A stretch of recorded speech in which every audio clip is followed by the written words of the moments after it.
Tatsana mo gore re itsanye. Ke bidiwa Taolo Boipuso Lucas, MP Bobirwa, Chairman, Public Accounts Committee. Honorable members. Ke bidiwa Khotwe le Petse Lesedi ke mo Parliament ko Serowe South ke leloko la committee. I'm Andrew Shimamunageng, member of this committee and member of Mlepula South constituency. Good morning, my name is Victor Billy Palogolo, Member of Parliament, Kanya West. Leina ke gore tetse ke kgonegile mo Parliament Maung East. Good morning, Kividua Palalo Mutausani, mo Parliament ko Tamaga Kumagan constituency. Thank you very much, Aegis. Thank you, Chair. Good morning. My name is Kenelo Pelso Gitsi, Office of Accountant General. Good morning. My name is Janet Madiepe Mahana, Deputy Auditor General. Thank you. Good morning. Kelebohile Kakoma from the Attorney General's Chambers. Thank you. Good morning. Kibidwa Babuisa will be from Parliamentary Committees Division. Thank you. Dumelang bagolo ke bidwa ga Mangolebele ke nna ke gakollang committee ka tsa audit le accounting. Thank you. Thank you so much. For the record. Jan re ka utlwa ba re etetseng ka kwano gore ba re ikitsise gore ke bomang tafole ya pele ka ikitsise go simolola ka accounting officer a gona le ba o batlang go ba re itsise ba o tla le the mic is too close. Oh, okay. Okay. Thank you so much. Accounting officer gona le ba o batlang go ba itsise ba o tsile le bone ba se mo top table o ta ba bua ka maina o ba re tsere ba supa gore ke bomang for purposes ya gore ba te ba kgone go utlwala mo recording. Re ta simolola ka wena accounting officer. Dumelang beso, ke bilwa Tsokologo Alex Khanesano, Permanent Secretary in the Ministry of Finance. Dumelang, good morning. Kibidwa Tebogo Tomango. I'm the Accountant General of Botswana. Thank you. Dumelang. Kibidwa Grace Ndintumese Kwababe. I'm the Deputy Accountant General responsible for financial reporting. Thank you. Good morning, Chair and Committee. Kibidwa Boniface Mpeke, Secretary Budget. Thank you, sir. Thank you so much. Barna le bone ko morago ke dana nkola ba le fiu yana hela Thando Ziga ke mothusi wa ga DPS ke Lorato Plaki le ka tsholetsa matsogo Thando Ziga Lorato Plaki.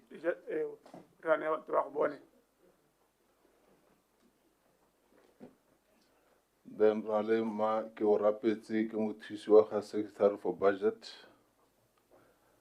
Saidi Timono Secretary Macro. And then what we hear lo ke sa lebale ba ko morago ba bantsi thata ba tloga ba mphetsa lentswe go nna le Peters manager ko finance manager. Yes, thank you. Thank you so much. Gora re tsena mo tirong ya gore re ikane tiro e ke re botlhokwa thata re ikgakolole gore kana mme go ikana ke tiro ya la e tshwanetse go tsewa ka thwagalo e tshwanetse gore o tlhomamise gore sepe se o se buang gana ya bo e le boammaaruri jaaka o ikanetse ga o ka ithela o hapogile mo boammaaruri mme ga le motshega gore o hapogile mo boammaaruri o ka ithela e le gore o mo mathateng le semolao ke go tlhoka go bua boammaaruri o ikanne ke molato fela o ka go sekela o ba o pantitela dingwaga di sa fete bosupa go ya ka ba molao yaanong ke re gongwe maikano a re a tseye ka thwagalo yone e kalo ta simolola ka wena PS ga gona le ba o batla go ba ikanisa o wena bavo mo top table o tla dira jalo mme ta simolola ka wena PS ka ithopela go ikana ka babele kgotsa affirmation.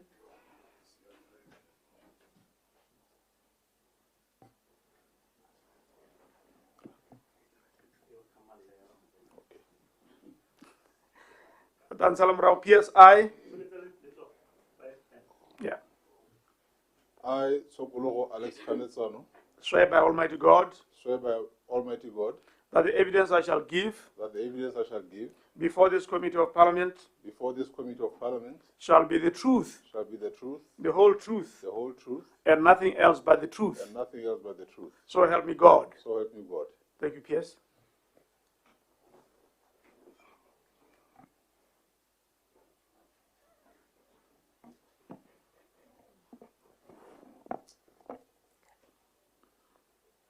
Thank you so much. Dan salam rago.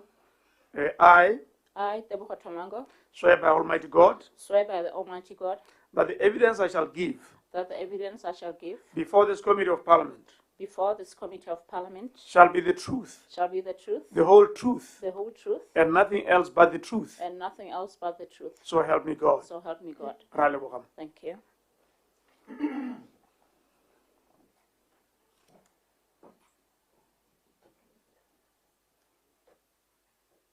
Thank you so much. Dan salam rago. I, Grace Indin Tumesekwababe, Swear by Almighty God swear by Almighty God that the evidence I shall give that the evidence I shall give before this Committee of Parliament before this Committee of Parliament shall be the truth, shall be the truth, the whole truth, the whole truth, and nothing else but the truth. and nothing else but the truth. So help me God. So help me God. Ra lebogang.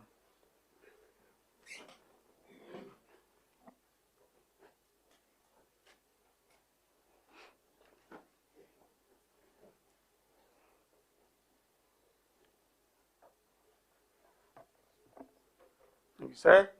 Dan salam rago. I I, Boniface Mpetle, swear by Almighty God swear by Almighty God that the evidence I shall give that the evidence I shall give before this Committee of Parliament before this Committee of Parliament shall be the truth, shall be the truth, the whole truth, the whole truth, and nothing else but the truth. and nothing else but the truth. So help me God. So help me God. Ra leboga se.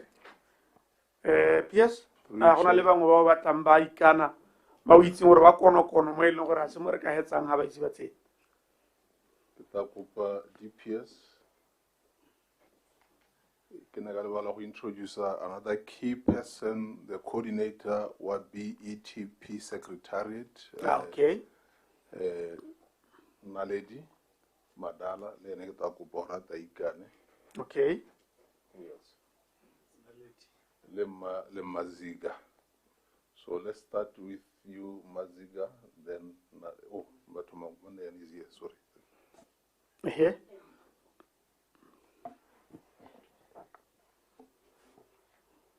Thank you so much.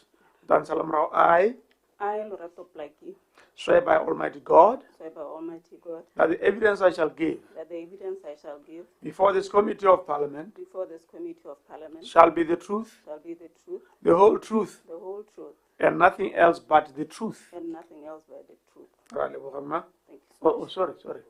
Sorry. Re togetse modimo. Sorry, I'm sorry about that.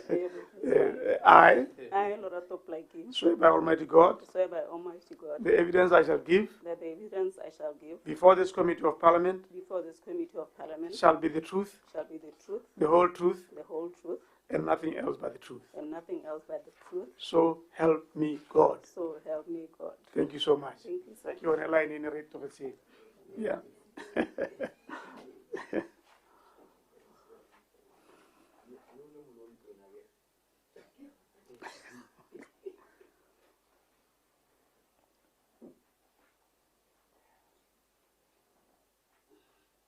Ima, and salam rao. I Ziga Tando, swear by Almighty God swear by Almighty God that the evidence I shall give that the evidence I shall give before this Committee of Parliament before this Committee of Parliament shall be the truth, shall be the truth, the whole truth, the whole truth, and nothing else but the truth. and nothing else but the truth. So help me God. So help me God. Ra leboga.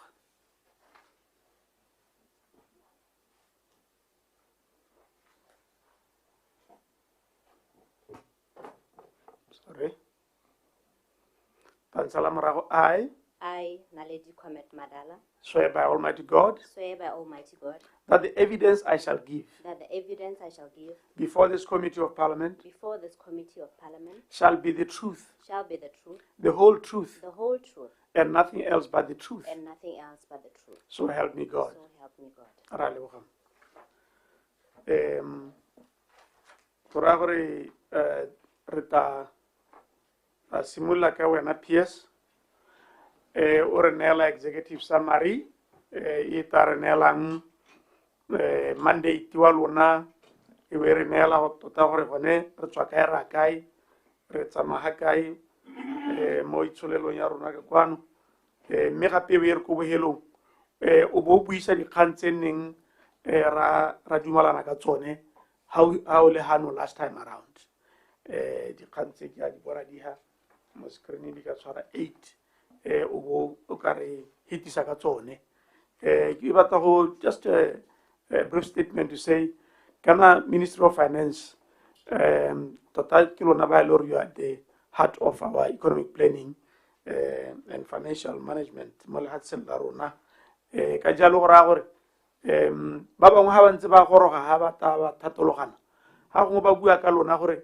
dio dingwe di tshwero ke lona kgotsa dio dingwe di laolwa ke lona e bone ba utlwela ka lona ditiego tse di diragalang ha gongwe ba itebanne ba ikgothe ka lona gore enya mme ke lona ba e leng gore you are responsible ka jalo ke tsaya gore tsa tseno re tare tse e leng gore ba bangwe ba ne ba ntse ba di bua ka lona gore o ka re ha le ke lona le ba tshwareletseng gore ba ska ba kgona go dira le ta di thatswa tsa tseno mme ka one mahoko a kalo ke re PS ke nako ya gago ya go bua le rona ya leboga. Thank you, Chair. Thanks for the opportunity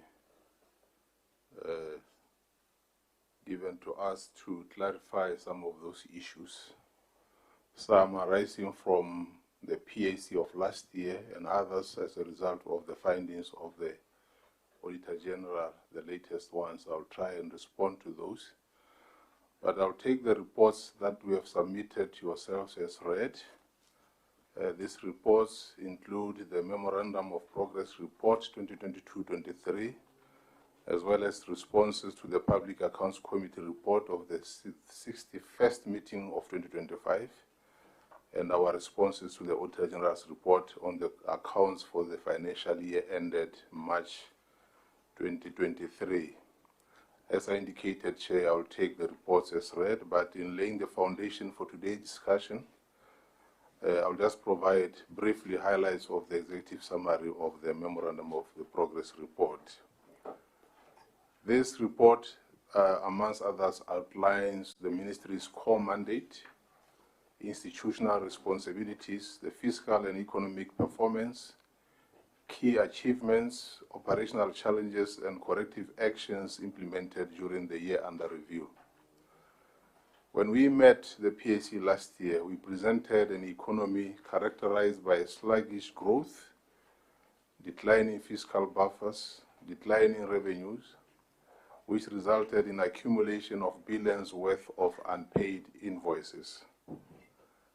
I must indicate that despite these fiscal pressures arising from subdued mineral revenues, liquidity constraints, and global economic uncertainty, the Ministry remained and still remains committed to prudent financial management, fiscal consolidation, efficient utilization of public resources, and implementation of reforms aimed at strengthening economic resilience and improving service delivery across government. We are committed to doing what is right and doing it the right way. And we call upon all citizens and residents of this country to do likewise for the good of this country.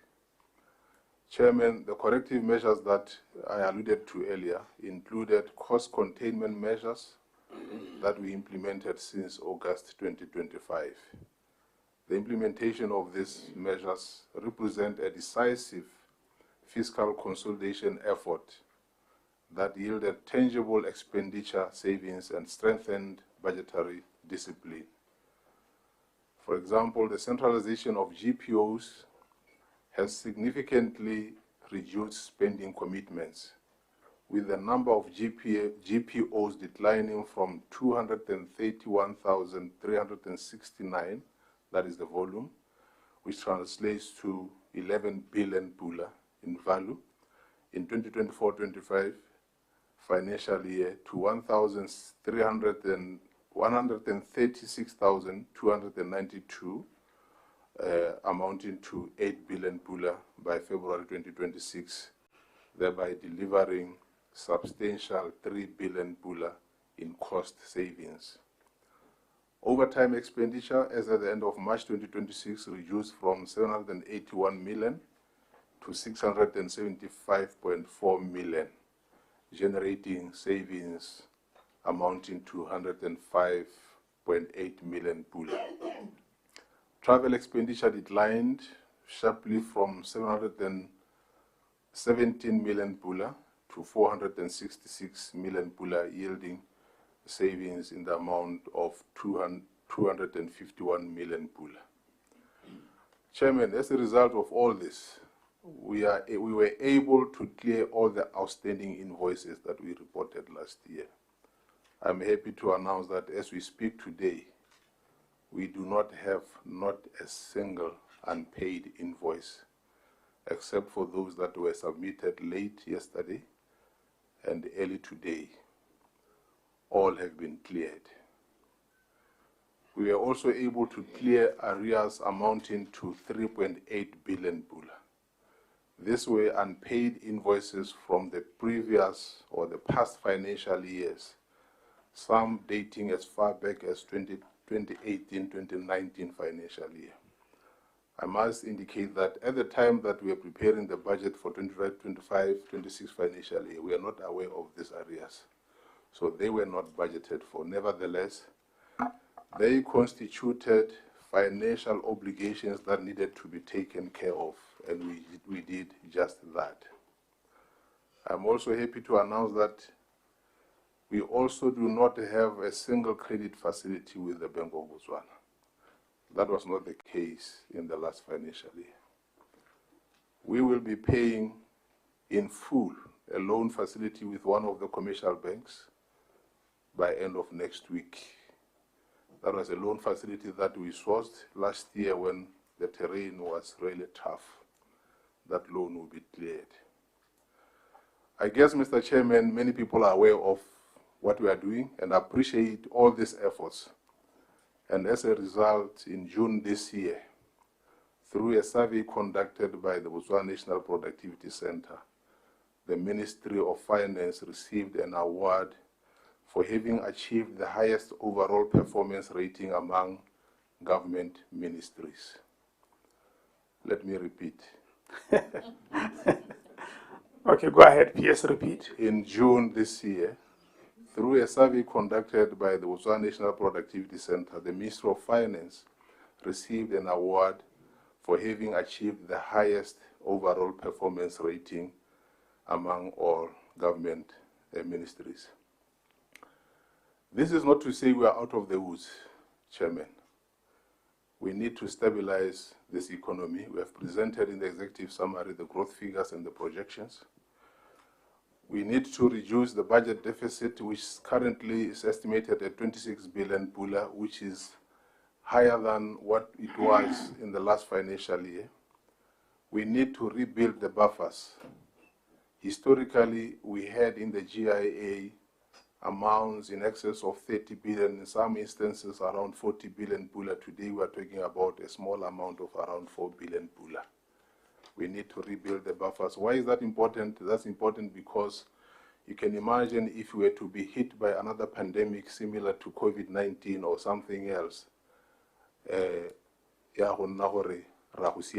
because in the past crisis or pandemics, for example, in the financial crisis of 2008-2009, we had healthy buffers in the region of 30 billion pula, and the GIA were able to survive, even though we could not sell diamonds, and it was short for a short period.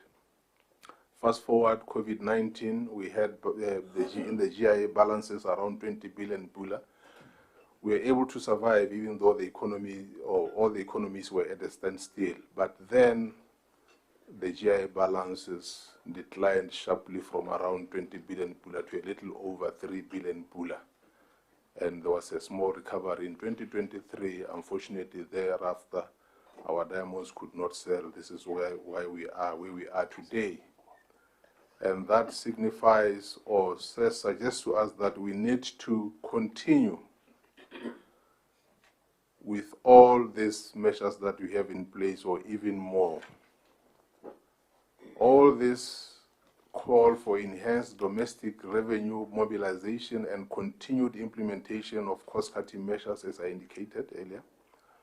Economic diversification is more important than ever before, demanding that we all must facilitate the implementation of the transformative projects identified in the Botswana Economic Transformation Program.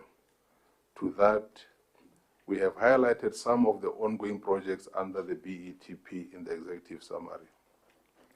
The reasons why as the coordinator and the head of the BETP secretariat, if there is a need to elaborate more on what we are doing through that secretariat, to be able to share that with the members. We are also implementing some reforms, Chair. This will go together with these efforts that I have alluded to. The PFM, the public financial management reforms are ongoing. The transition from cash to accrual accounting, accrual basis of accounting project is ongoing. My colleagues from the Accountant General, if there's a need to elaborate on that, they will do so.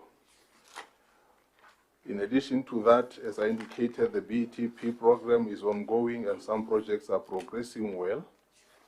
So I believe if we all facilitate these transformative projects, there is light at the end of the tunnel. That is that in brief, Chairman. Let me now move on to the issues that were raised last year, the 61st meeting of the PAC. There was an issue with regard to salary overpayments. This is a pain for us, and it's a result of many factors. One being the fact that, other ministries, they need to report that if somebody has been terminated or has left the employ of government, we need to know well on time. But sometimes we get the notifications after the payroll has been generated, and and recovering those monies in some instances is very difficult. So we are in consultation with other ministries to make sure that all this are reported in time. But of course, we have this policy. I don't know whether it's a policy. We pay salaries in advance. Let me put it that way bluntly. Next week, we have Group 1 salaries. Those are salaries for the month of August. So, Hamotwa Mohela next week, even the following week, Aba resign. And Haramo Treke, Rabate Madia, Baba, yes, they do pay by dear Havarinya, and Nanka 50 pula like a quid. Homework 50,000 pool. It takes time.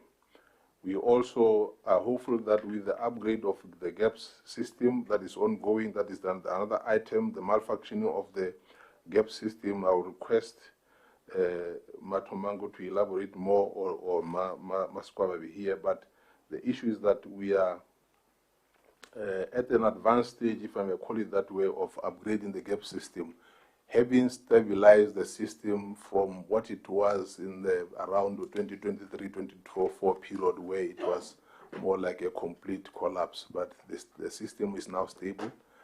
Now we want to upgrade. We're in the process of upgrading the system to the latest version, and we hope with the upgraded GAP system, some of these problems that were unpaid, or salary overpayments, will somehow be resolved.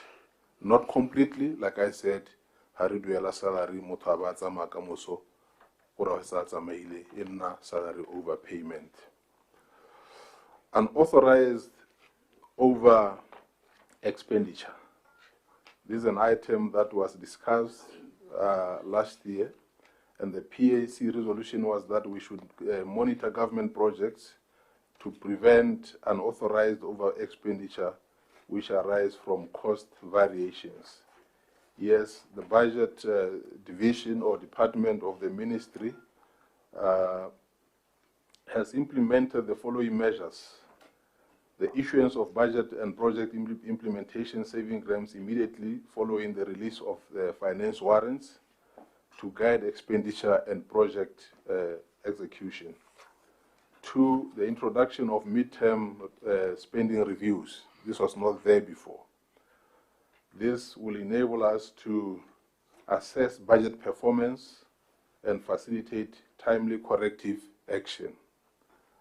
3, enhance expenditure monitoring and control through follow the money approach, with spending closely monitored to ensure compliance with prevailing austerity measures and expenditure restrictions, particularly on travel, training, and other non-essential activities. I have the Secretary for Budget, Rampet. If there's a need to further elaborate on that, he stands ready to do just that. Losses on social welfare allowances and grants. The PAC resolution was that we should conduct a review of the social welfare allowances and grants to prevent leakages in the finance system. The current update is that there is a social protection reform task team, and as part of the Botswana Economic Transformation Program, has launched a comprehensive review of social welfare programs and beneficiary data through the development of the Integrated Beneficiary Registry, leveraging the National Digital ID, that is Oman system, to verify beneficiaries, identify duplicate records, and strengthen targeting. Data collection and validation across social protection programs are currently underway to establish a credible beneficiary database, improve transparency, and reduce potential leakages in the administration of social welfare allowances and grants.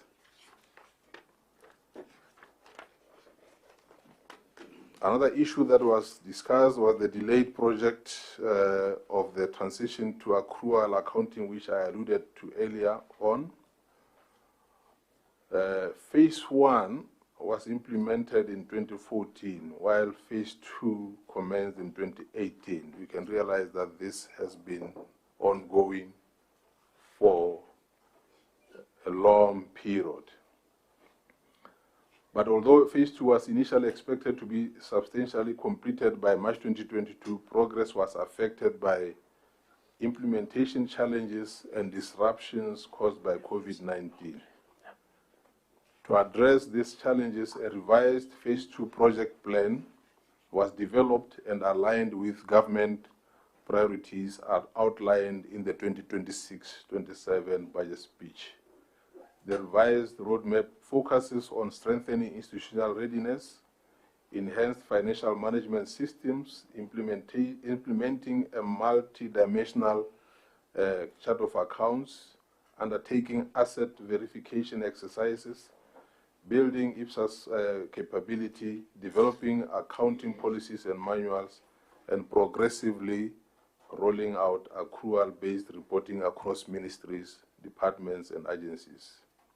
And as part of the transition process, MDAs are currently undertaking submission and validation of asset registers to support the preparation of government first accrual-based financial statement and statement of financial position. These activities are expected to support preparation for government's first accrual-based financial statement and statement of financial position by end of 2027-2028 financial year. I must say, with regards to verification of assets, this is a very difficult exercise, Chairman. Many assets, many ministries are unable, even when they submit the assets, they're unable to confirm the value of those assets. So we are still working on methodologies on how we can estimate the value of those assets, because we need to capture the asset, the type of asset, as well as the value of that asset. There was an issue with regard to slow payment process, where the committee noted that Banking Hall receives around 2,000 payment vouchers per day, but there are only 20 employees and 12 interns to process those. And the resolution was that we should consider increasing the staff capacity at the Banking Hall to improve efficiency of payments. Let me report that in 2024, the ministry engaged the IMF to undertake an organization and methods review aimed at rationalizing functions across the ministry. Actually, we were at the upper panel yesterday. The new functional chart has been approved or was approved by the upper panel yesterday. So this is expected to provide, the recommendations, these are the recommendations that we presented to the upper panel yesterday. So the banking section so far, pending the finalization of this, has engaged 5 temporary officers to augment capacity and has also redeployed officers with the requisite skills to support operations and address immediate workload pressures. The final one was on tax evasion, where the committee noted that there could be leaks or tax leaks, and that the resolution was that we should provide an update on a model to identify tax leaks which will hold everyone accountable as well as create revenue for government. The update is that a holistic review of the Income Tax Act, Value Added Tax and Tax Administration Act have been completed, with the bills having been assented by the President and commenced on the 1st of July 2026. These tax reforms are aimed at broadening the tax base, curbing tax evasion, and align Botswana's tax framework with international best practice. Key measures include the introduction of mandatory electronic invoicing and the application of VAT on remote services. We have also intensified debt and arrears recoveries. 9.8 billion worth of debt was collected through the intensified revenue collection strategy, which entailed reminders, calls, demand letters, and garnishee letters to third parties. Audits and investigations. We conduct audits and verifications in addition to assessing the tax, and this will also help us plug the leakages. These are some of the measures that we have in place, Chair.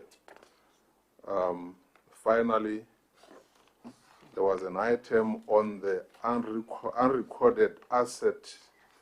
This was the Tautuna Lodge. We continue to work with the DIS, Chairman, and they are very cooperative in this regard.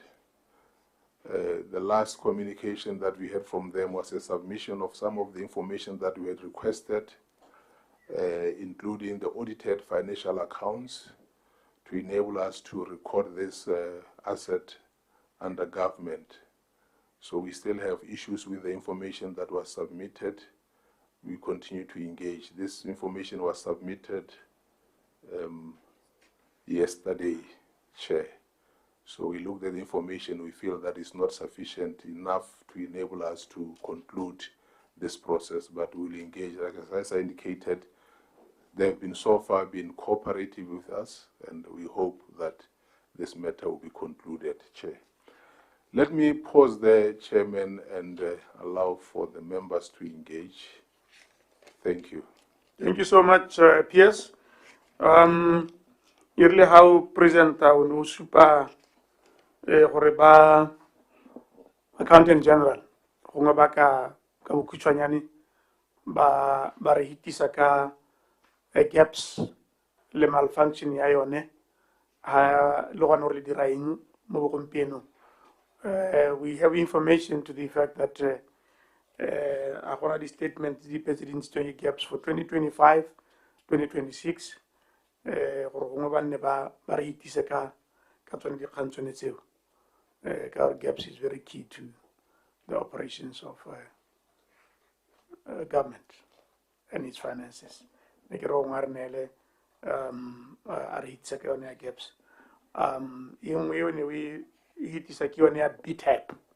Well, you have with you the coordinator of BTAP. And in our previous engagements with other ministries, how when the retail like it okay, Harris Simula or Sana Terrain BTAP, okay, have aligned. So Kirahome, and you're responsible for BTAP Leonard Monele, 5 minutes at the Akone for its account. Accountant General. Yes, thank you very much, Chair. Maybe just to give you an update on the gaps, which we know in 2023, we actually had some issues where we encountered, technical issues with the system, resulting in slowness of the system and it not being able to, process even the basic, like transactions. So we did manage to overcome that with the help of Oracle International. Oracle is the service provider of the software that we are using. So they did assist in December 2024. We were able basically to resuscitate the system and we were able to transact as before. So during that period where we had that slowness, like I was indicating that we are not able to process even the basic, transactions, even including updating of the ledgers. So that impacted our accounts because it meant that the accounts, when you transact, which are supposed to be updated, they were not being updated. So that is why, Chair, we are actually a bit behind in terms of closing the accounts. But we have been working, Chair, to actually catch up, to the extent that we have actually concluded 24-25, and right now we are working on closing 25-26. And our aim is to ensure that as per the legislation, that we should submit 6 months after close of the financial year. We are aiming to have submitted this latest accounts 25-26 to the Auditor General before the end of September this year, Chair. So in terms of the functionality of gaps, right now from December 2024, I would say it's functioning to the desired, capacity. And we are working on upgrading the system because much as we had those issues, much as we were able to resuscitate, there's still the issue of the upgrade because you know that as with all systems, there is a need to time and again upgrade to the latest, workable versions. So that is what we are working on, Chair, right now. We are working on upgrading the system to a version that is relevant as at now, which is 14. And then we are having Oracle to do the upgrade. So we are at a point whereby we are finalizing the, those nitty-gritties basically for us to start the upgrade, which we believe we should be done in 6 months. Thank you, Chair. Okay, we note those timelines. Technical advisor, Horitere Morago Hare Isala Morago. BTAP. BTAP, re dumela gore ka ha ntse re tlhalosetswa ka teng ke yone e ka la ditiro mo lehatsheng le tsa rona di-target go na le eng tse di tsamaelana le BTAP gore tabo re dirile ditiro di le kae ka nako ehe. So tota ne re gongwe coordinator o let's say 5 minutes or ha thololela gore tsamaya kae ka BTEP, and lo gone gore how do you sensitize other ministries, agencies and departments ka kgang ya BTEP, because ba ne ba bangwe ba lebega ke tokae ha o tsena mo dikgang tsa BTEP ba tsietsega mme sebaka ke sa gago motho etso. Ke a leboga modulasetilo. Indeed, you are right. BTEP is the transformation agenda. It makes part of the NDP 12, where we had said, you know, we are going to do something very different. I mean, if you look at South Africa, for example, they have an almost similar program. It's called Operation Vulindlela. What it means is that it doesn't take away from the NDP 12. It makes part of the NDP 12, but the projects that have made the BETP have been treated very differently. I think how all our NDP, National Development Plans, we've always fallen short. You would realize that at the end of 5 years, we realize as a country, we've only implemented maybe 15 or 20%, very small percentage. So we said we can't boil the ocean, we can't do everything, but maybe we should allow ourselves to do an experiment of how we can eventually do planning. And that is how now we wrote to ministries and to the whole country. Indeed, it was a regional, international, and local call for ideas. And for the ministries, we said to them, bring to us the reforms, the projects that have been stuck, that you have tried to do in the past and you have failed to do those projects, or you've somehow become limited in your ability to do those projects. And that is how now in the BETP you realize that we have 40% of the projects that are purely from the government. Those were submitted willingly by the ministries to the BETP. And then the 60% is purely private sector projects. And one might ask why the BTEP? It's because we said we're going to, we have an anchor partner who is Pemandu, who does a methodology called the Big Fast Results methodology. This is a methodology that has been tested by the World Bank. Other universities like Harvard and Princeton have also indeed said this is a very good methodology, and Pemandu has done it in a few other countries in Africa.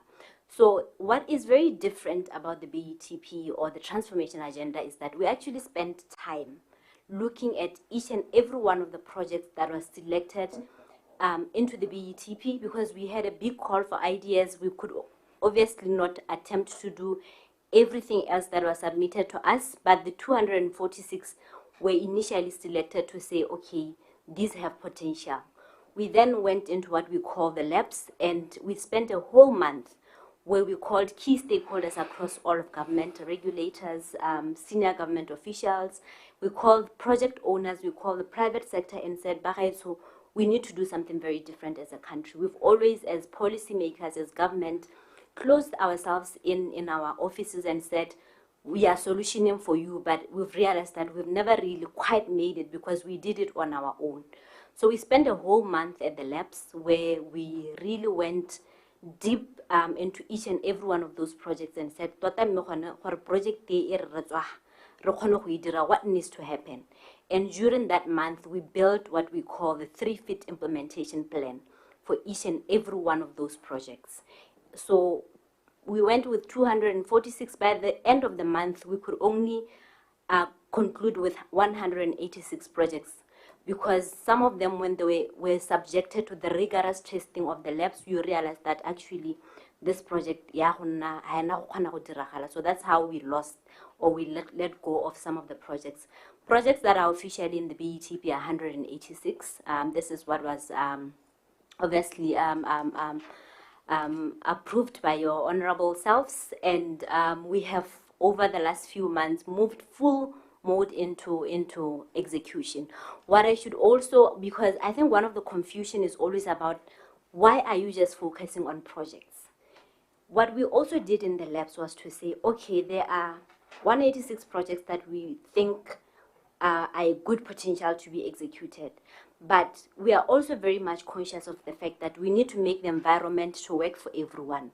And that is how now, as you are solutioning for this project, as you are building a 3-fit implementation plan for each and every one of this project, you then say, what else from a legislation needs to change, from a regulation, from a framework perspective also needs to change, so that whoever comes next and has a similar project need not be handheld by BETP, but the environment should be able to work for everyone. And that is how you have 186 projects, but you also have a number of legislative amendments that we are pushing for them to be changed. And Modula Stilo, over the last few months, we have moved full mode into execution. We have indeed, as you have said, faced some challenges, but we've also had success. Success because this was very, very much planned for. And I'm happy to take you through a few of those successes. We had different institutions in the lab.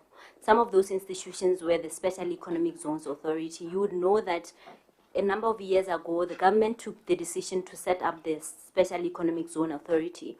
And we said during the labs, it was agreed that, even if we just focus on the Special Economic Zone Authorities in terms of making them to be fully transformative and fully fledged operational, that alone would be transformative enough. But we selected a few and said we are going to focus on this. So what we've been doing over the last few months is to help, because we realized that they never quite had the land titles, deeds for the areas that they were allocated, and we realized that actually they don't have that confidence to go into the world and get investors. So we've been working very closely with them. One of our key successes is that we have facilitated them to actually get 82 land parcels on their name, and now they can confidently go in the world and said, you can come and invest in our special economic zones. We are working with them in few other ones.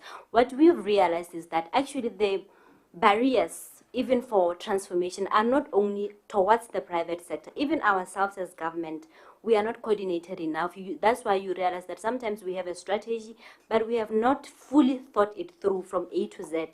And you can come up with a very good thing, but you realize that 8 years or 7 years later, you actually haven't moved because some of the enabling factors were not in place. So that is just one of the few successes we've had.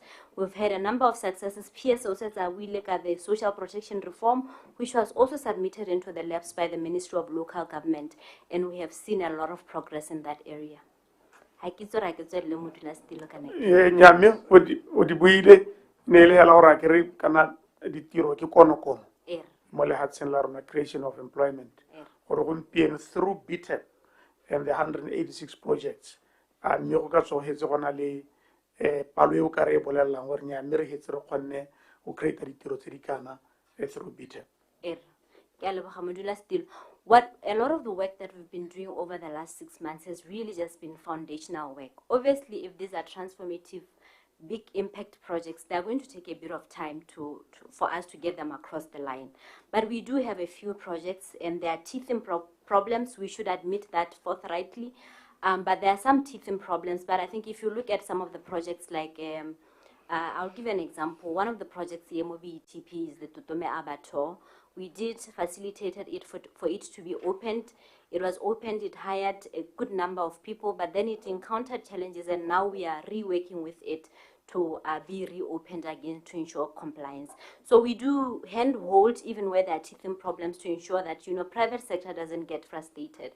So I'm not able to give you a specific number of jobs, but a few of the projects that have started. I think as one of the feedback I can take from you is that we will be able to follow up in terms of the jobs created. Clarification. Yeah, thank you. Nomi Rauta coordinator in terms of labs and the Western approach of doing things. Honeki ke khwethonyana ka hore hona parlamenteng ha re tsana sekwele bangwe ba rena re dumela ra tswa rena le doctorate one. Me how ya parlamenteng attendance why ga ba attend the quorum e collapse tsatsi le letsatsi hora hore the approach is wrong. Ya sekwele sa beke le beke sa parlamente ha se ya ma parlamente.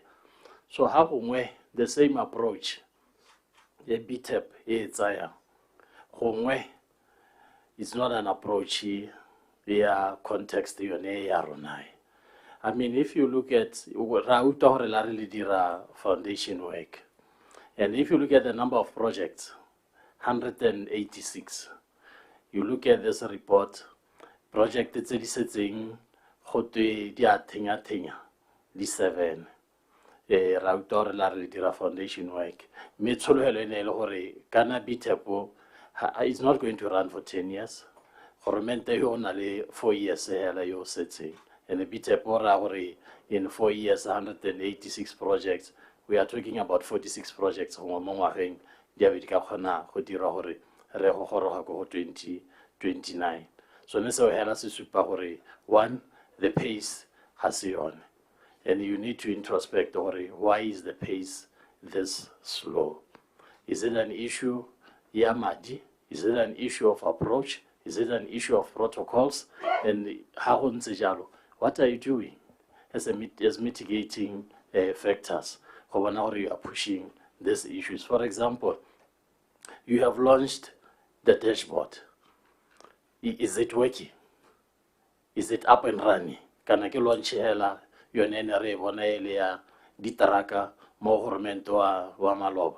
have launched website. Is it up and running? Can I launch hela? And then next year, the second phase here launch. Thank you. Thank you. Pace rather slow. What are you doing to mitigate? I think Please ignore your collapse, because that is not truthful. And you cannot go into that. But okay. Thank you. Thank you. Indeed, you are asking the right questions, Honorable. But I think we are dealing with a system that has not been used to execution at a fast-paced rate. And we would have been untruthful to ourselves if we had expected that there will not be any sort of pushback to the transformation agenda. And so we have encountered challenges where, first of all, the methodology is new, but we are really moving the government machinery to realize that something is happening here and it's something that is different. So we are diffusing it across the entire machinery. I agree with you that there have been challenges. The dashboard, yes, utilization is low, but we are continuing to engage, and even just this past week at PM Forum, the PSP and the PS were making a very strong message to say, dashboard, for the first time, we actually have a dashboard that is working weekly. Every Friday, we send out this dashboard, and we've never missed even a single Friday. Every Thursday, the project owners, they submit to us, this is what I did, these are the challenges that I encountered, this is where I need facilitation. We put all of this out and send out the dashboard, and I agree with you that we could do more in terms of getting the leadership to really engage with this dashboard and help us to push things moving. But we are not disgruntled. I do think that it will take a bit of time, but we didn't think it will be an overnight success. We did know that there's going to be a bit of, that is why we then said, Pemandu, please stay and anchor us even just for the first part of this methodology. The second one here, we would say our website. I want to say that actually I think the website has been one of the really good innovations that we've put up. Why? Because we've exposed an ordinary Motswana's project to international investors, to people who can sit anywhere in the world and said, let me reach out to this project owner. I want to be part of this thing, and let me reach out to this project owner. So at the moment, we are facilitating a lot of engagements between project owners and possible investors. And we've made sure, because we know that there's a lot of worry about, unclean money coming into the country. So we've really made sure that we develop a very seamless process that interfaces with BITC, who are the ones who are responsible for ensuring that, they evaluate or screen investors. So we go through them, interface with them, they screen the investors and clear them for us, and then we say to the possible investors who have reached out to us to say, okay, you've been cleared, and we begin to now introduce them to the possible project owners. So far, we've had one big success, but we are not able to speak more about it because this is a sensitive company, obviously listed, but they did meet their investor that they are about to go to financial close with through this very methodology. So, and a lot of discussions are ongoing. Obviously, we can't force project owners to agree to different terms, whatever the possible investor is saying. We can't force them, but at least we've exposed them, and it's up to them to make those decisions. Okay.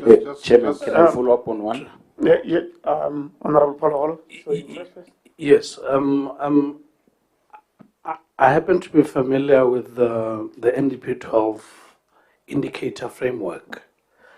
So I was wondering if BTAP, because there's a whole KPIs for the Ministry of Finance, or are those the same indicators that you apply? How level of progress go BTAP? And would you maybe just outline your NDP 12? Maybe this one goes back to when you now have to encompass the NDP 12 or your KPIs. Where are we currently for this financial year?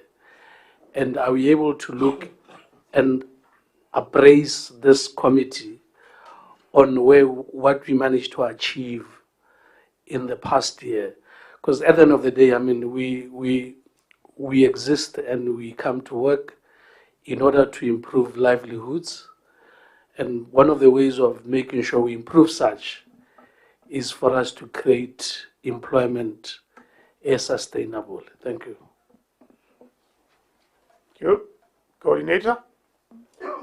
Thank you, Chair. Thank you, Honorable.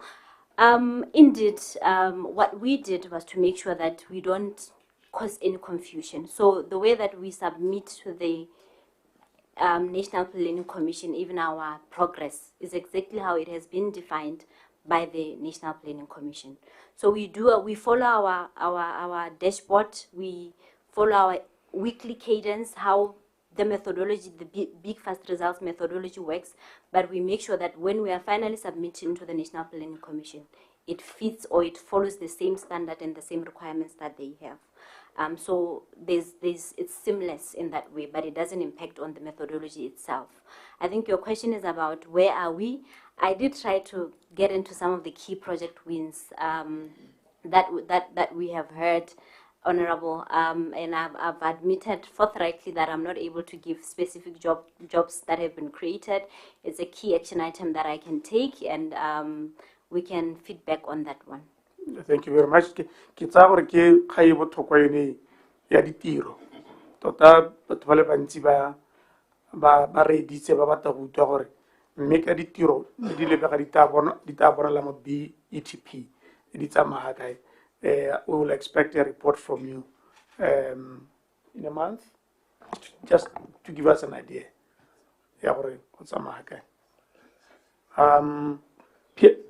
P.S., you wanted to? I just wanted to indicate that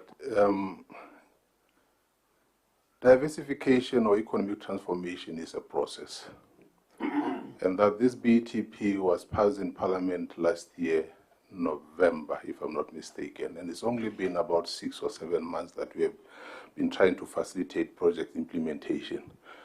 And the dashboard that the Honorable talked to earlier on really assists us in tracking progress of all these projects. And even where there are teething problems, we are able to identify them and call a meeting to resolve.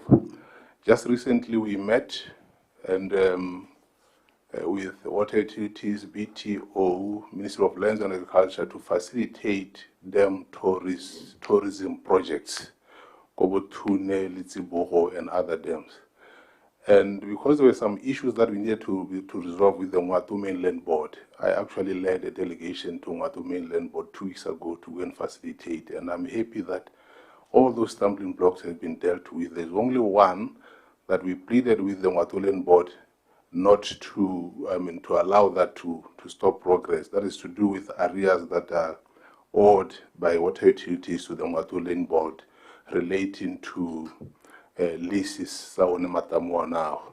So we said we'll deal with this, Ministry of Finance and the relevant ministry and water utilities to try and resolve that. But in the meantime, we pleaded with the Ngwatu Mainland Board to facilitate the projects, and they are in agreement and we're good to go. There was also another project in the Ngamiland, the Tini Holiday Resort. Again, there were some issues there. We convened a meeting. The good thing about this methodology is that we avoid this back and forth, saving grams, and it takes long. Let me indicate that there was one project, again in the Ngamiland, that the investor said he had been waiting for 4 years. As an ministry for 4 years, and he was actually about to relocate to South Africa.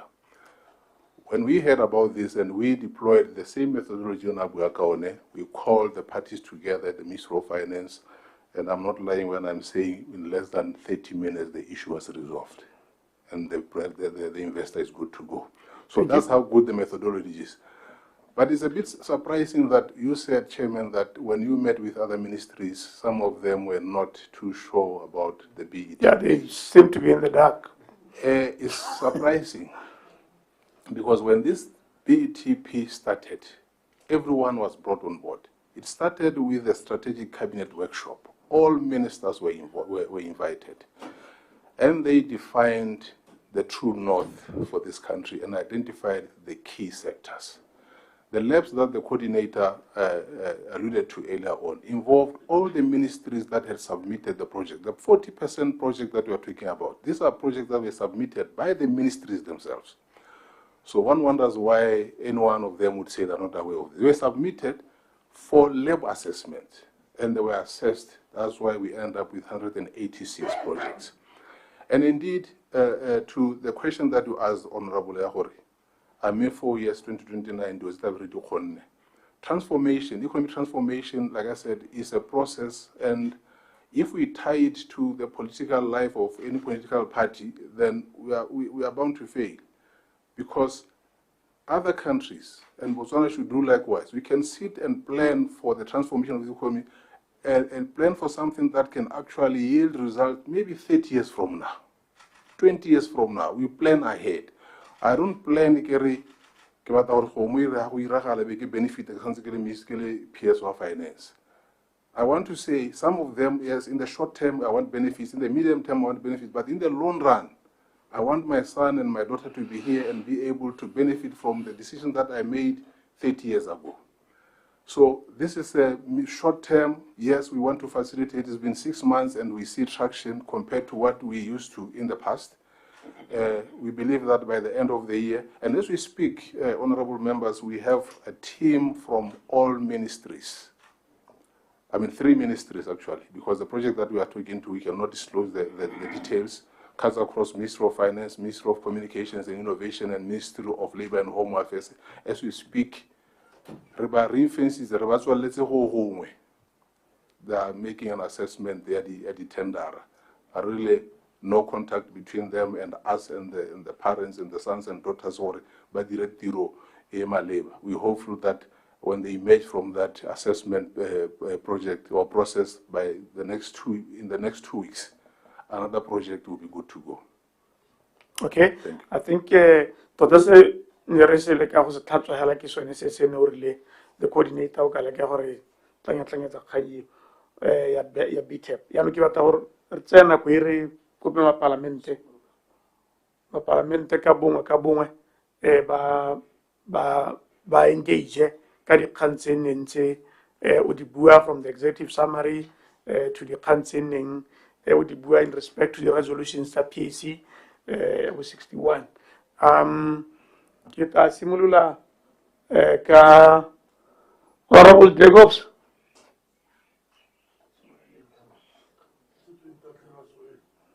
Yeah, how ready? How ready? Okay. Honorable 1000. Yeah, okay. Honorable Thank you, Chair. Kita tsale na kwa bone Chair ska mind.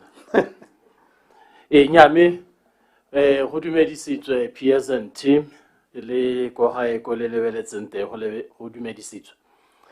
Boamaruri ke gore our political system, the Botswana political system differs with a number of political systems. Continuity in terms of development projects and thinking and vision.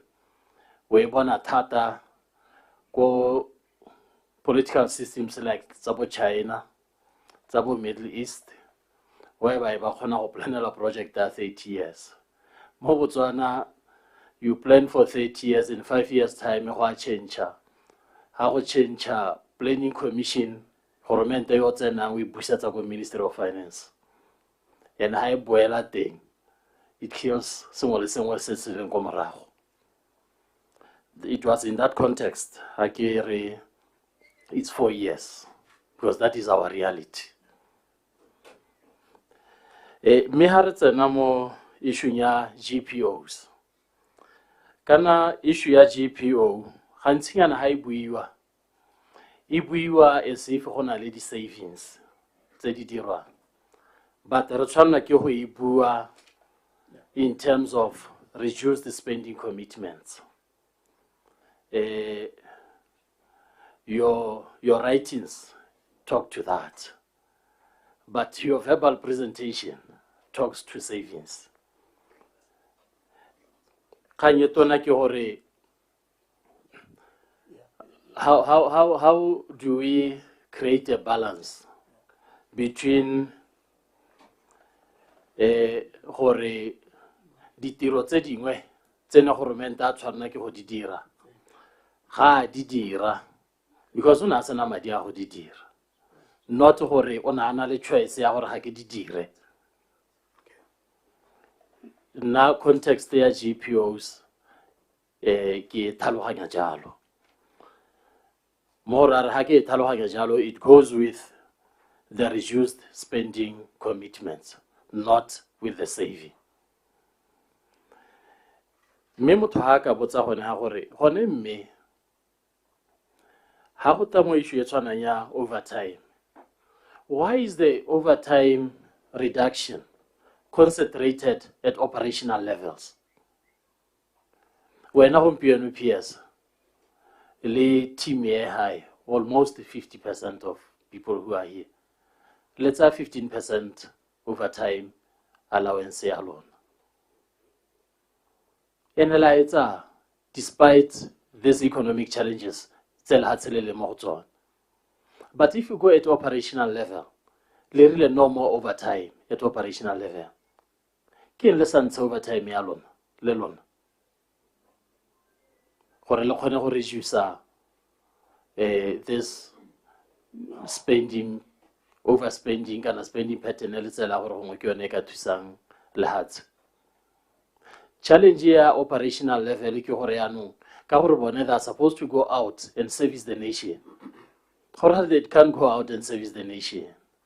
And the melona le level like a context ya go reduce overtime. Ha le level like a context ya gore ga ba ye go service the nation, and therefore the nation e toka di service ha le hale.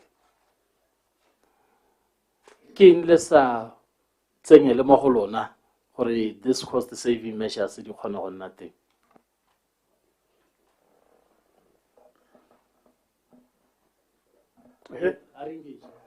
PS, yeah, you can engage. Okay. Thank you, Honorable.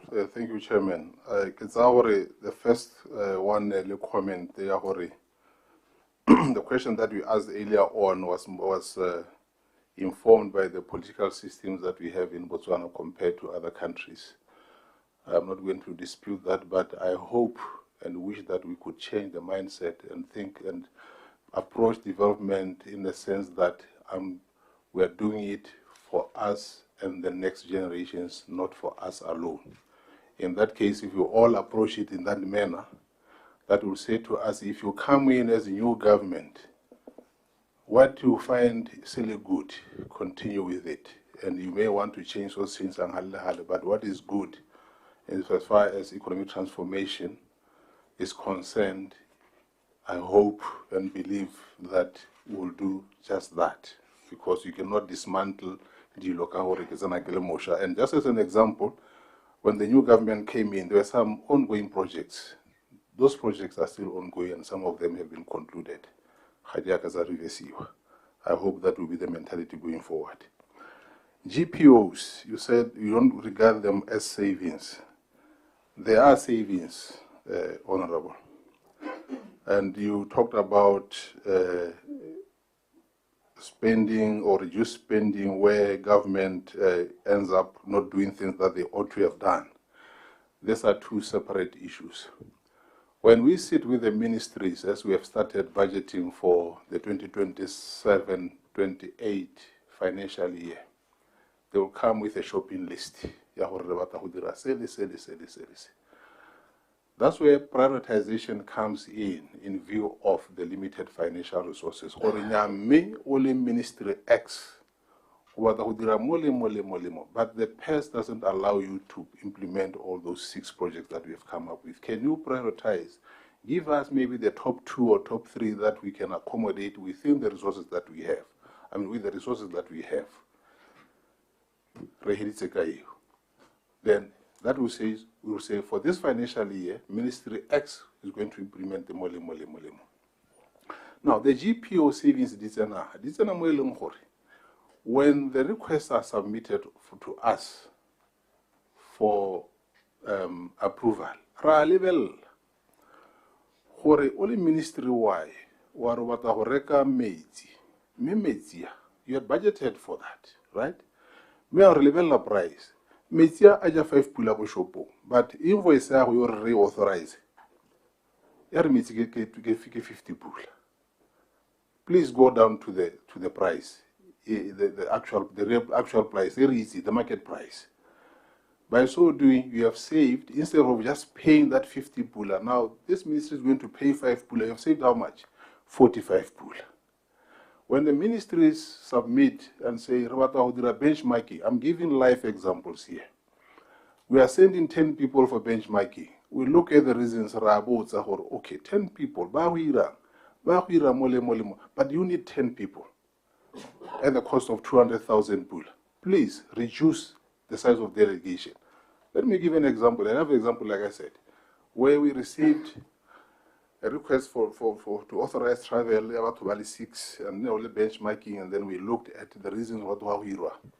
Only to be told, or no, Baba 3 to like one about technical, what's on some. The other 3, well, these 3 are from different departments. Baba 3, like supervisor, you own a supervisor, and we said, where are you taking the supervisors?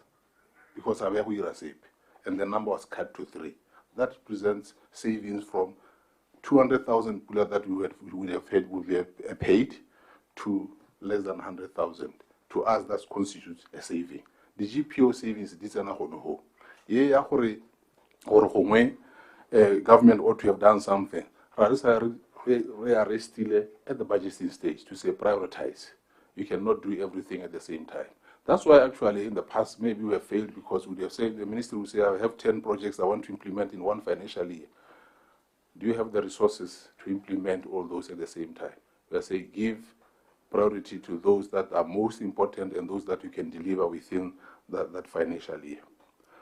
Overtime, honorable. Kharea emisa overtime. We are putting controls on overtime. Our minister budgeted over 100 million overtime. They said we don't exceed 50% of that. Because some of the overtime area in our assessment. That statement, Minister budgeted over overtime, say 100 million. The austerity measures that we came up with, because it was mid-year, it was after the beginning of the financial, it was in August. Really, no, don't exceed 50%. Don't spend more than 50% of what you have budgeted for overtime. All right? So, overtime is still there. And what we have realized, with overtime in it was an abuse of the system. Ministry or IT or there was something on the system. Have submitted overtime, HR, they took advantage of the fact that some people were asked to go and work overtime. We are saying that's a wasteful spending. So overtime, and actually, even if a ministry has exceeded 50%, and they say to us, and overtime, we authorize that. We are in no way paralyzing government operations. Instead, we are facilitating, we are saying, let's use these financial resources prudently. The 15% committed allowance, why are they EMEs? Yarona. I don't want to address this as if 15%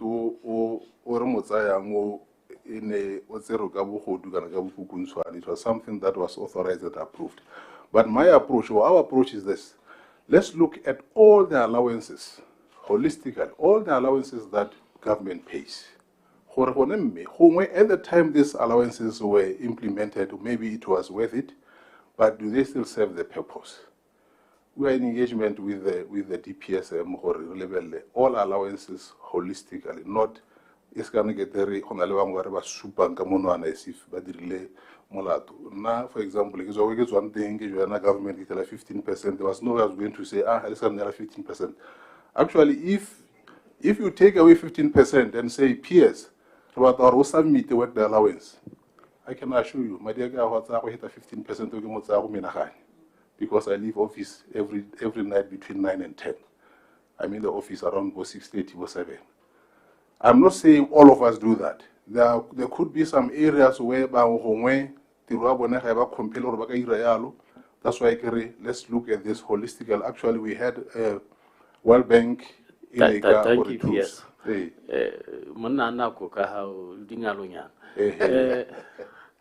That is the context.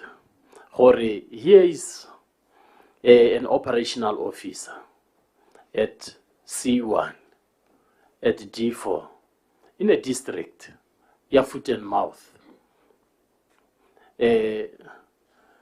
O tshwanela ke hore a bereke, but ha ka ke a bereka because o tshwanela ke hore a go kopa ko Ministry of Finance hore a bereke. But here is wena only PS. How kope hope gore o tswa mo office ka 10 ka gore tiro ya gago ya go tama. And you have assumed authority, mandate, and powers. It's almost the PS in terms of for go bereka mo go tswana.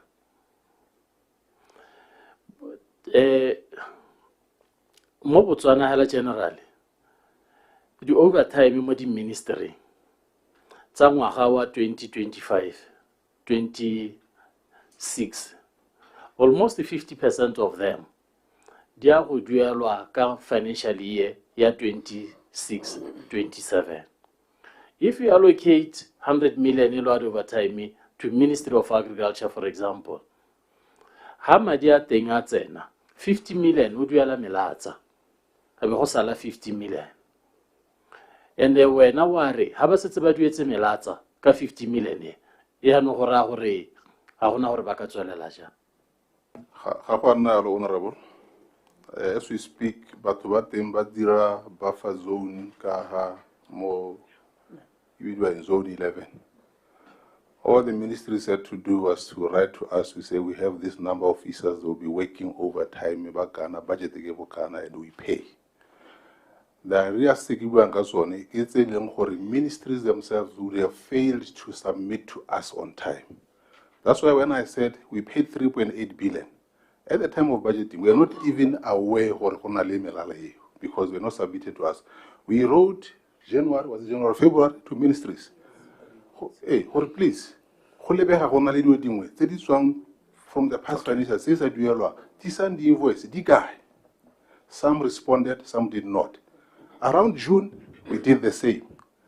And we ended up coming out 3.8 billion. And as I'm speaking to you, Honorable, some of them are still trickling in.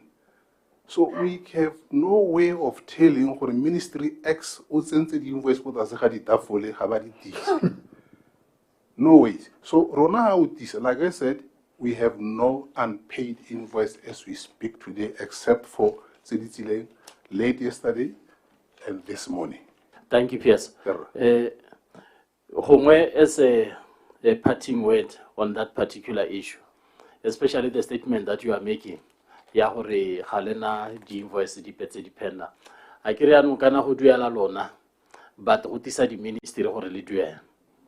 The ministry as we are talking now, this already invoice it's about May, it's about April, it's a supplier.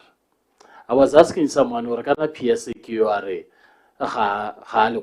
someone who came to Parliament, big hitile, ato hore baton retuse, ra kolotiwa hare duel. It's surprising, for wena wa duel, but hormente ha duel. So maybe you need to look at the protocols, to look at the processes, to talk more to the PS in terms of Huduela, the supplier. Moving forward. You have 2 minutes, sir?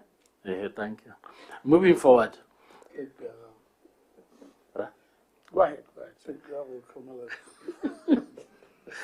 Looking, going forward, honale kanye ya special loans, hari libile bo BMC, bo Botswana, bo Botswana Post, bo BCL.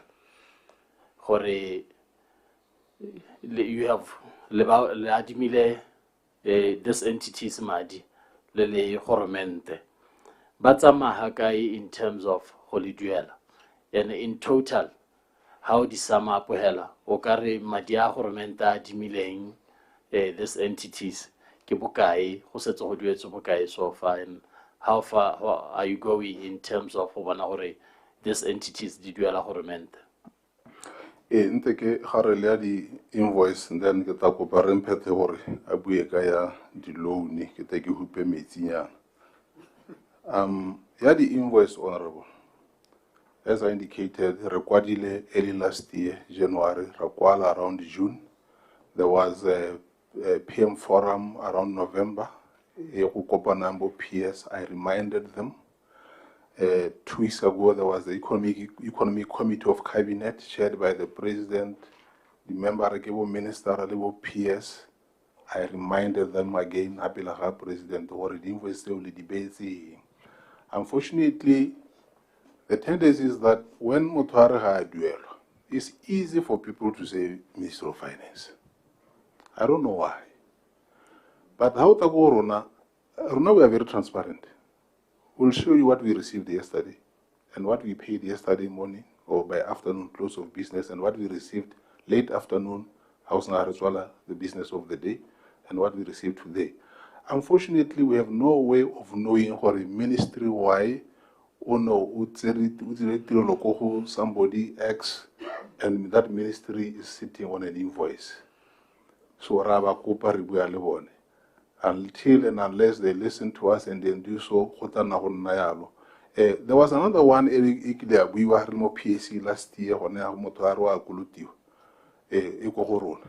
How the investigator almost realized that there was a dispute between that contractor and the Ministry of No Contract deal. Ministry of No, Muto Hadiratiro, Hagratisa invoice go. Me Moholona reportile Horina, Ministry of Finance, Unsecatuela. Some of these things Mohonga have an approach. Bawasa we net the letter to Miss Pelegahori. Bawasa Nell information, ACME. For now we are here, we can negate the Bible, they will tell you the truth, Honorable. Rampet Adilo. Okay, sorry. Yeah. Thank you very much, Chair. Maybe just 1 second, just to engage on the issue of the invoice. At the end of the day, the invoice is the ministry, and up and until a ministry, a puncher that invoice is in our system, basically preparing the payment. We have no sight of that payment. I talked earlier about upgrade Chair. One of the things we want to improve on our system, we should be able to track the invoice such that when a supplier submits an invoice, we should be able to see such and such an invoice has been submitted from a certain, is submitted at a certain ministry, such that we are able to track that invoice and it should be able to flag to us if that invoice is submitted for payment. So these are the improvements, the enhancements, Chair, that we would want to bring in the system. Thank you, Chair. Thank you so much. Rampete Hansa, unalesi mwesi wakasi wa talenka matazo budget. Yes, Chair. Thank you the very much. loan say, yes. Let me start by saying this, Chair, that when the request is made by the various entities, which is normally done through their parent ministries, to provide some assurances and justification for this request, we make a thorough assessment. At that point, we even look into their books to see to the extent to which they will be able to repay these loans, relevant their performance going forward. But obviously, as indicated in the report, for various reasons, depending on the entity. If you take BMC, for example, on all the issues, tabo FMD and the like, and all other issues still, they relate to their operations. From the point where we had approved the loan, the business environment, they are head to, and they do sometimes come to the Ministry of Finance, but restructure these loans because no, but it's not just restructuring. They will change instead of paying off the loan 2020, 2030. It's not as simple as that. Jan, a revised business plan. What are you going to do differently to arrest this situation, to be able to honor your loan repayments? That is what you do. For instance, they were affected the economic the fuels and the like. At one point, COVID never affected because they couldn't fly passengers and so forth. All these things holistically, entity by entity. Jan, what I don't have, Chairman Key, I don't have the full data in terms of what is outstanding, but the loans to Tehela,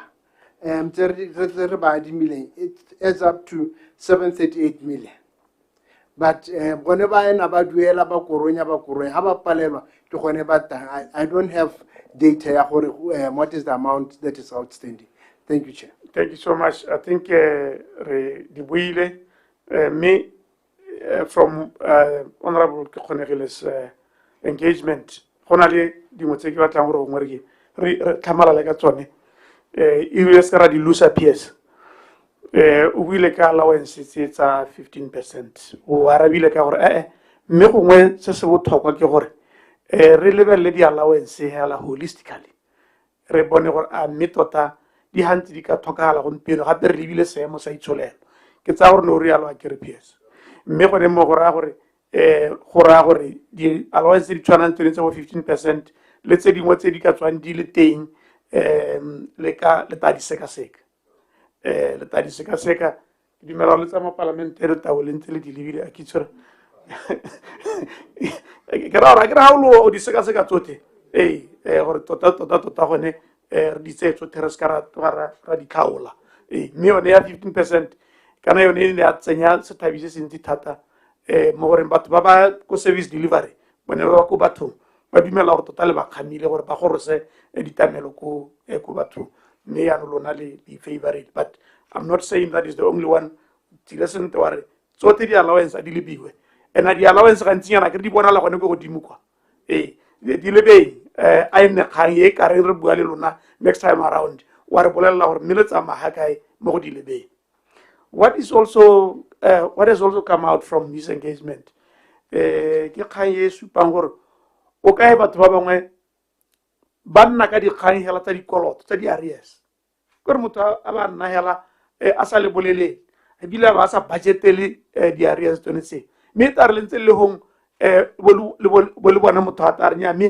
Nakanar kolota selis. Leker highly an accounting officer dira jalo wait only a consequence for that. Or ki kanyale or tawle utisite biloni ki o mi utiste late ya rona ra duela. A ki one tsama isone. Kgotsa yo dira njalo tsonto go nne le consequence. Ka gore ha re ke kira bereka ka tsela e leng gore go tanna go lathelwa gore nyame nna le re lebetse go le bolelela gore go na le madi a kana ko tiwa. What do you do to arrest the situation? E tshwana le yone ya di-invoice e go teng batho ba kgona go ba di-invoice yala sa iko ministering e be re ka nako e rile bone ba ithatolotseng mo ba di tsisa a o itse gore ba hantse ba dira go tse ba hantse ba negotiate di-deal tsa gore cut ya me ke bokae wa what ha ba sa di tisi ka nako. So ne ke re ngwe dikgang tseo o itebaganye le tsone. But over and above that, right to raise the kgang e ne ya rabiwa ke rampete ya di loan go lebega tota from explanation ya ga right gore tota ga go lebege ke di loan tse di a duelwa gone a ke utlwe ke tare di a duela ke utlwantse a bua go ba assess mme kana yone kga yone ke nngwe ya dikgang tse di dirang gore dibuka tsa puso di bo di le qualified and qualified yo rona ke le gore tsa gore ha go di qualified go tao di siane gape ha di ntse go di qualified yalo ga di thakathakane yone kgang yone ya di loan ke nngwe ya tsone ke ba re ke yone statement 8 a ke re right yone statement 8 kana ke nngwe ya dikgang tse di dirang gore dibuka tsa rona bo di thakathakane for 8 successive years me yeah but 88 years ya no ne ke re o to we ya rabe yone kga yone ya gore kana ya no dibuka ke tse di qualified mme gape mo gongwe mo go dirang gore dibuka tsa rona bo di le qualified according to the auditor general ke statement 10 sa di special funds mo e leng gore mo di special funds o itela ha mo go kwadilwe amount mme go sena madi mo teng e le amount ya la e kwadilwe ho a ke tsora for accounting purposes ya no ba auditor general ba supa gore tshwanetse ke tsone tse di dirang gore di accounts tsa puso di bo di le qualified for 8 consecutive years. E nngwe ke yone ya statement 18 among other things ba bua ka debt participation fund gore e home e kwadilwe e le ba ga ile investment mme a gona sepe se supiwang in terms of madi a tseneng o sa tswa mo go yone ke re buisa kgang ye gape ya qualified accounts e leng gore ha e ke re le puso e be le gore ngwaga di thomagana di le 8 go di buka tsa rona di thakathakane mme re itse gape gore go dibuka tse di ne di ka re thusa go adima go ba re adima mo go bone mme ha di thakathakane yana kgantse re tatoga ba re lona le puso dibuka tsa lona di a siama ne ke re a kgela dikgang tseo pele ga re tsena mo go ba bangwe re. Thank you, Chair. The first one was just a comment you said, the holistic approach to these allowances. And let me indicate that, yes, we'll continue to engage Labour DPSM, Kaori Inna, the channel of Zababerik, Redana Ribuya Lebone, Rebonore, Rahuela Hagai. And the invoices along Hore Hadi Tissue Corona, are there any consequences for that? As of now, we don't have anything that empowers us to surcharge officers, but what we agreed to do at the ministry, we are going to prepare a CAB memo. It having a hard deadline or by such and such a date, all the invoices from the past financial years. A very recommendation more than or failing which you got this morajo. Abaka such as you. So it's the early presidential directive. And overtimes. And overtimes. And overtimes. Kana leskala le ba hana le ba khwebi hela ba bereki le bona ba kolote. Hagera unpaid. Any form of unpaid, every form of payment is still pending. Ribuya. Ka le rona ga e re direla sente ka gore ta re dirile an estimate of how much we are going to need to implement the budget. Like we are saying, we have projected a deficit of 26 billion pula, and we go out to find revenue to fund that gap. It happened last year. We had a deficit of 25 billion pula, 24.7, 25 billion pula. We thought we were focusing on that, only to be confronted with unpaid invoices at 3.8 billion pula from the past financial years. Meaning what? That deficit at 25 billion pula, suddenly grows to 28.9 billion pula because we are not aware of it. So everything that is pending, that is not. You want a small interjection? Small interjection on that. Last time we were here, I was made to believe that Ministry of Finance has officers in various ministries. So people say for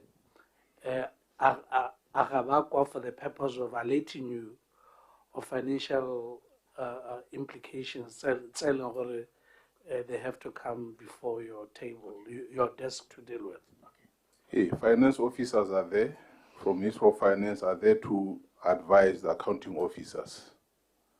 But unfortunately, let me give an example.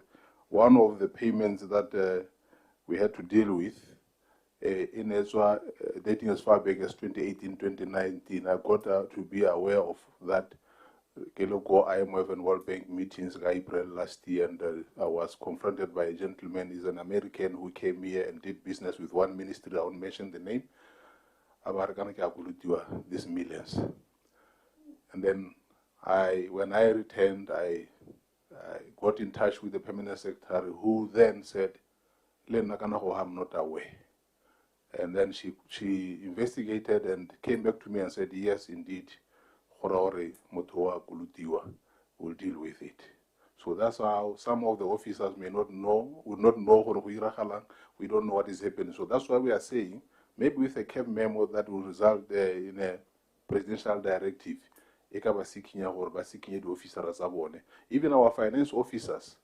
I had a meeting with them last year when I joined the ministry, and that was not the only meeting. We are going to meet again, engage, and see how best we can work together to ensure that things are smooth.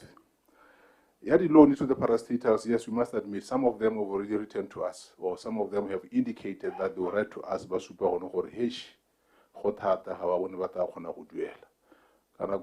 these are entities owned 100% by government. And we went to cabinet recently, not to preempt what is going to be presented to Parliament, with a state ownership, policy, state-owned enterprises, to try and rationalize the state-owned enterprises, including the appointment of boards, who appointed the board is labor. Hopefully, this will turn around the state-owned enterprises within a profitable drain on the national coffers. Yes, Chairman, some of them have indicated they actually come to us asking for forgiveness and asking for money to resuscitate their businesses. So when I talk about Papa Gizo, is 10 pula go hena mabane mme ke go boro intshwarele mme o intshwarela no nkanime 50 pula kana o nthusa ka 50 pula. That's the situation that we are faced with, unfortunately. That's the reality on the ground. Thank you. Rempete, qualified statement. Yes, just a quick interjection. Lona let's move to the one say gore di alkolota ba etsa ba tile go rona ba tlo kopa maitshwarelo e bile ba kopa gape. Are you able to name them? Botswana has approached. BMC has approached us, but Botswana they wrote to the parent ministry of Kopiela. So we are still waiting for the parent ministry to say, "Hey, can we are in receipt of this?" The parent ministry le support a kopo ya bone ba itshwareleng kana gongwe re tale ka go ba thusa ka mwetsela. We are waiting for that engagement, and the engagement is not as easy as they might think, because we say before re go itshwarela kana re go adima, please give us a solid turnaround strategy. Re bone gore mme ha re go neela madi ga ya go wela mo motho bodikeng o bore ka mosobotso ga o buile gape gore ke batla madi a mang. So that's an engagement that we have with the parent ministries, as well as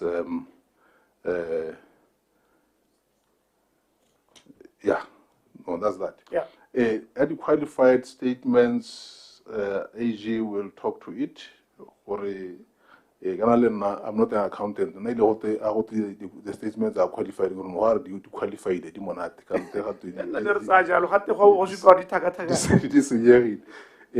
DPF, debt participation fund, Rempete will deal with that. Thank you. Matumango first. Thank you very much, Chair. And indeed, it's true that we have not been having a clean accounts for the past 7 years. Che, we were 8. Ke 7. Nakitsi 7 is nyar tla reconcile. Okay. But it's true, Chair, that we have not been doing good as government in terms of ensuring that we do have those clean accounts. Mekana, we should take note for the accounts were actually made or prepared based on the transactions that are happening in the ministries and the departments. Janung, when it comes to our office, Rona, we do what we call consolidation. Janung, there are instances whereby some of the statements, like you alluded to, maybe they are not in a good position, and for sure that will affect the end product, which is the accounts. Neribua earlier on the expenditure areas. Expenditure areas are not allowed. Any expense should be expensed in the year in which it was incurred, such that budget year 26-27. Jano, if you are talking about budget year 26-27, when you are bringing in expenses from the previous year, already you have started you are actually spending the budget, the current year budget, addressing the expenses of the previous year, which actually you had not budgeted for, because when you budgeted for 26-27, you are not budgeting for Zilikomaraho. So already at that point, we are actually misaligned. Janung, the special funds, Auditor General did indicate. What can we do to align? I mean, earlier on, we were thinking as a committee, perhaps we need to bring all accounting officers in one room and spend a day to clean some of these problems that we see recurring year after year. So we cannot leave it at haritz or recurring. We should get to the bottom of it to make sure going forward we have a clean slate on which we work. Yes, you are very correct, Honorable. We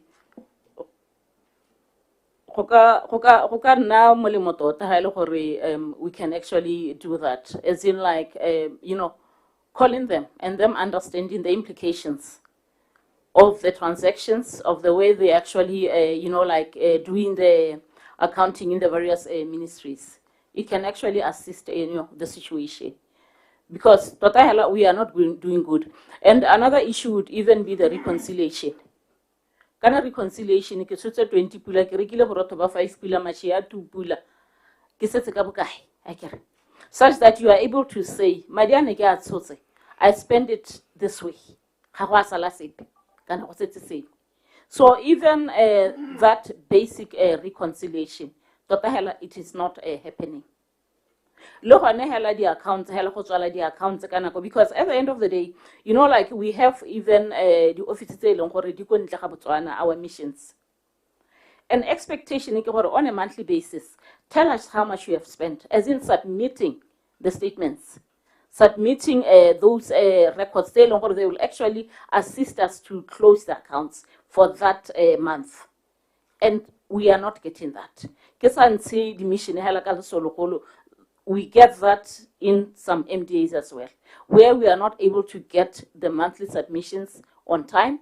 It will happen in a proper, in a proper way to enable us to consolidate and close the accounts accordingly. But the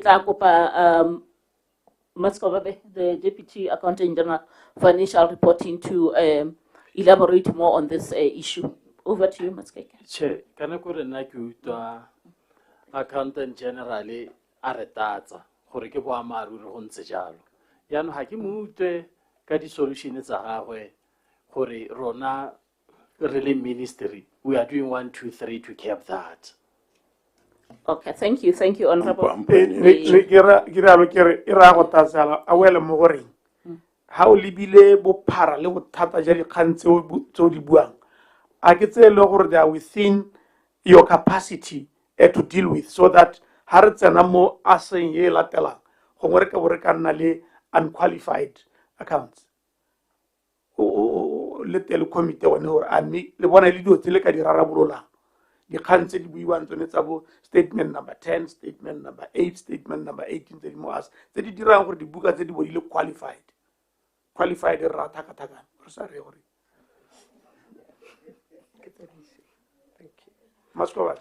Thank you, Chair.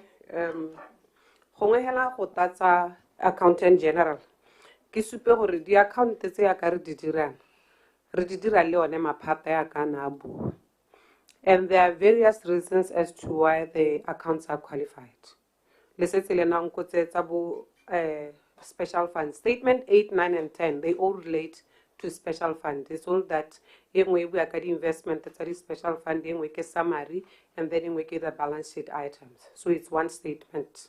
In effect, it's one statement. So coming back to issue, we are not doing it alone. It's, some of these are beyond our controls. Haki has on this special fund. The Public Finance Management Act clear 2 months after the close of the financial year. What accounting officer, a special fund, should have submitted to the Accountant General to enable the Accountant General to compile and submit a report to the Auditor General. So what we do is we write to all ministries. Ronaldo proof reminder. Earlier on, Honorable Polo Ministry has officers, Kodi Ministry. Ronaldo finance officers, the accountants. So those are the officers that we work with. For by engage the ministry to say, let us submit on time. Submit, sorry again. They don't meet the submissions. House the research trinity. Hosala Honsela Yalo, Utulo, we are more PAC or have a submit. What happens to them? What is the consequence? Or you were asking what is it that we do as a ministry. Habasa submit, we follow up Kadikwalo to say, Kanamola war, submita. And then that's when Hapwe come on because we are given 6 months to close the accounts. However, that does not take away good laba submit a chair. It doesn't take away what the accounts is about submitting. They are 100% complete or correct, such that it will these are not qualified, because unclean audit doesn't mean clean audit doesn't mean the accounts this is why the issues saving these relate to the issues they ended up qualifying the accounts. So we follow up with all the ministries. Earlier on, Accountant General, we like Ministry of Foreign International Relations as an example, to say, Harry Buale Boneraba, Kuala Birre, Bakwala Lady Ambassador accounts are expected this time, but we still have that challenge which we continuously engage ministries. Hangeka committed to say whatever the accounts are 25, 26, delete nature, because the reason why we can't commit is at the time of audit. But now we try as much as possible to ensure that everything is done according to the financial instructions and procedures. Still on the special funds, I mean, how many are they? Are they still fit for purpose? Labo hello le review agora amme di santse di tlhokagala killing, and if not, when do you intend to look into them? Thank you, Chair. Currently, there are 44 special funds that are in operation. In 2018, we had a cabinet directive to review all the special funds to establish if they are still within the purpose that they were established for. The intention was to match those sailing they serve the same purpose. So we've done some of the merging. I think 2 so far confirmation, but we 2 the purpose is that they And with regards to the special fund, it depends on special fund because these are established for a specific purpose and is taken through all the processes. In terms of how much we have more balances, I'll provide as we proceed. The latest balances. So all the 44 special funds. Establishment. Chairman. Discussion here have a short break. We dissolved some like Bochema. Okay. Honorable said nobody look at us before PSR. Bolo jam mo go ya di officer tsa accountant general baba assignment ko maphateng ke kana ke re mme ke di officer tsa bone tsa accountant general jaanong go ngwa kganye ke kganya nako tsote Mr Chairman e leng gore go tabo go supera gore ba bua le DPS tsa bone mme at the end of the day ga ba submit ke re gongwe seemo se kana se tshwanetse gore set to an end mo e leng gore ke tsaya gore ga ke ya nna e nna kganye ke teng re tabo re utwa gone ha mo PAC mme ha go dua gone ha next year gape yata ko ra gona space se dirwang ka yone gore gongwe bo PS le bone gongwe kganye ba e lebele kganye ka bonye ka e ka supa gore di ministry tsa bone di sala ko morago ka di issue tse leng gore gongwe ga se tsone tse re tla tshwanelwang ke gore every sitting ya PAC e be le tsone tse re di discussa ke re gongwe seo se ba leba gore go tsweng hano go apele tota yala between the two di officers tse di assignweng kwa le di ministry ba direng go tokahatsa seemo se. I thank you Mr Chairman. Thank you. PS tsaro ka sum up di kgang tse di duleng Rempetle wanted to. Oh, okay. Thank you, PS. Thank you, Chair. Kene ke batla go dira paakanyo se. Ere mo submission ya me kene ke buile ka a figure of 738. That 738 is not correct.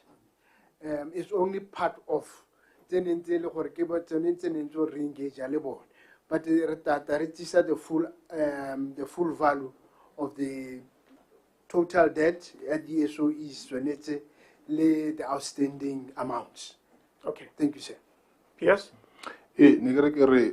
Honorable Chair, that yes, the khakullo, and indeed is inappropriate or every year we meet, we discuss the same issues, not closure.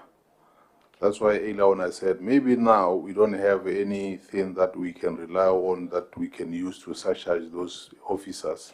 Here I'm talking about the accounting officers because the ministries don't need accounting officers. And those finance officers who the ministry they report to those accounting officers. Hence why I said we agreed at the ministry. We meet every Monday morning and discuss all these issues, and we said maybe the best approach, having written several saving grams reminding accounting officers to submit, maybe we should go the cabinet memo route with those recommendations that were submitted.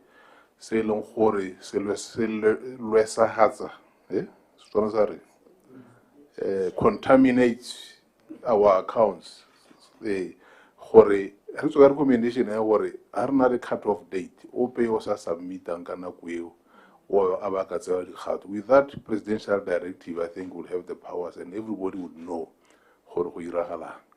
Otherwise, indeed, you are right, Honorable Sedi, we cannot meet every year and discuss the same things over and over.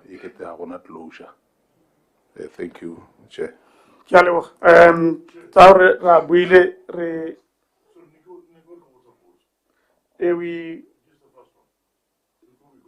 Okay, please.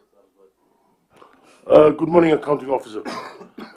It's just a quick one. I just want to understand this. Even though the ministries and parastatals are responsible for implementing their respective mandates, I get, your Ministry of Finance still remains the custodian of the national purse, I get. Is that right? Rabo akere. Amen.